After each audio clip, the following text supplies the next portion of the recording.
অবশেষে থামল ইরান ও ইসরায়েলের মধ্যে চলমান সংঘর্ষ। মার্কিন প্রেসিডেন্ট ডোনাল্ড ট্রাম্প ট্রুথ সোশ্যালে এক পোস্টে জানিয়েছেন, দুই দেশের মধ্যে যুদ্ধবিরতি এখন কার্যকর। তিনি অনুরোধ জানিয়েছেন কেউ যেন এই যুদ্ধবিরতি লঙ্ঘন না করে। একই সময়ে ইরানের রাষ্ট্রায়ত্ত সংবাদ মাধ্যম প্রেস টিভি নিশ্চিত করেছে, মঙ্গলবার স্থানীয় সময় সকাল 7:30 আনুষ্ঠানিকভাবে যুদ্ধবিরতি কার্যকর হয়েছে।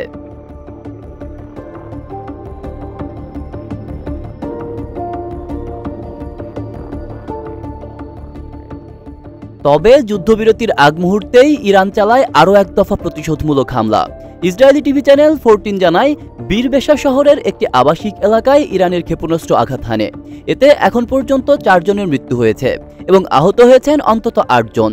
আহতদের মধ্যে একজনের অবস্থা আশঙ্কাজনক বলে জানায় স্থানীয় একটি হাসপাতাল কর্তৃপক্ষ।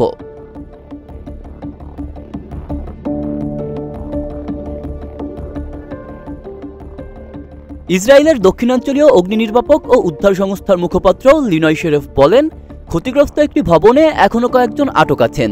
উদ্ধার কাজ চলছে পুরোদমে। এই ঘটনা যুদ্ধবিরতির ঠিক আগ মুহূর্তে হয় উত্তেজনা পুরোপুরি থামেনি বলেই মনে করছেন বিশ্লেষকরা।